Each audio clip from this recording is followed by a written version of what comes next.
ফুলকিকে প্রাণে মেরে ফেলতে নতুন ফাঁদ পাতল রুদ্র। হ্যাঁ বন্ধুরা, ফুলকি সিরিয়ালে আজকের পর্বে তোমরা এরকমটাই দেখতে পাবে। পুরো গল্পটা জানতে হলে প্লিজ লাইক দিয়ে সঙ্গে থেকো। রুদ্র ফুলকির করা অপমানগুলো মনে করতে থাকে, ভাবে যে ফুলকি আমাকে যেভাবে অপমান করেছে আমি ওকে ছাড়বো না। সেই সময়ই তেওয়ারি চলে আসে। তেওয়ারিকে জিজ্ঞাসা করে যে কি খবর। তেওয়ারি জানায় যে চারিদিকে জল কমে গেছে, সবকিছুই এখন ঠিক আছে। তখন রুদ্র বলে যে তোমাকে কি জনসাধারণের সেবার জন্য রেখেছি, আমাদের কিসে লাভ হবে সেটা দেখার জন্য? সেই খবর যদি থাকে বলো। তখন তেওয়ারি বলে যে হ্যাঁ, একটা খবরই দিতে এসেছিলাম।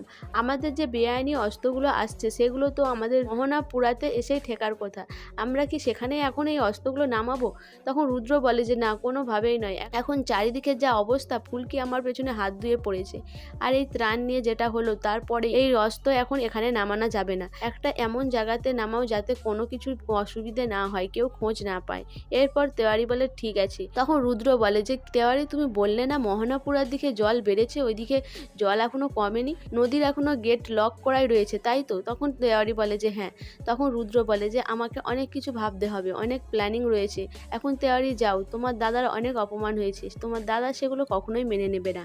এরপরই শালিনীকে ডেকে পাঠায়। শালিনী আসে। শালিনী এসে রুদ্রকে কথা শোনানো শুরু করে। তখন রুদ্র বলে যে এইসব ছাড়ো, এবার তোমার ব্যবস্থা করার মতো সময় এসে গেছে। আমি যেটা বলছি ভালো করে মন দিয়ে শোনো।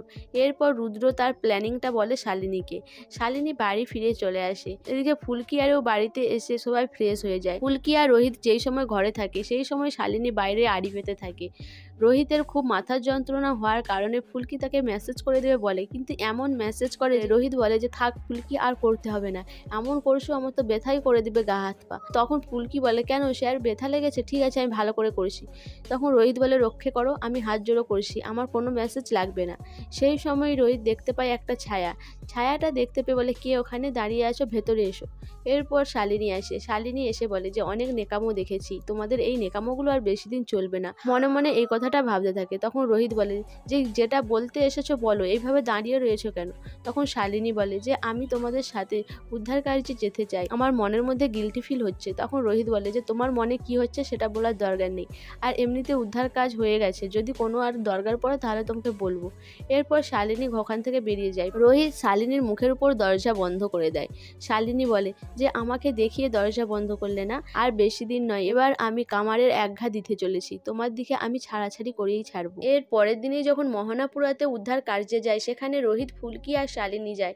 সেখানে যাওয়াতে দেখানো হয় যে নদীর গেট খুলে দেওয়া হয়েছে। ফুলকি স্যার স্যার করে চিৎকার করছে। এদিকে রোহিত নৌকা নিয়ে আসে। নৌকাতে করে ফুলকি আর শালিনীকে তুলে নেয়, কিন্তু জলের স্রোতে ফুলকি নৌকা থেকে পড়ে যায়, ফুলকি ভেসে যায়। এদিকে রোহিত ফুলকি বলে চিৎকার করতে থাকে। তো বন্ধুরা, ফুলকিকে কি মেরে ফেলার জন্যই ওই সময়ই নদীর গেট তুলে দিয়েছিল রুদ্র? তোমাদের কি মনে হয়?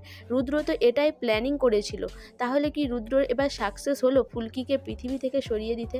তোমাদের কি মনে হয় অবশ্যই আমাকে কমেন্ট করে জানাবে। আর আমার ভিডিওটা ভালো লাগলে প্লিজ সাবস্ক্রাইব করে দিও, আর লাইক কমেন্ট শেয়ার করো।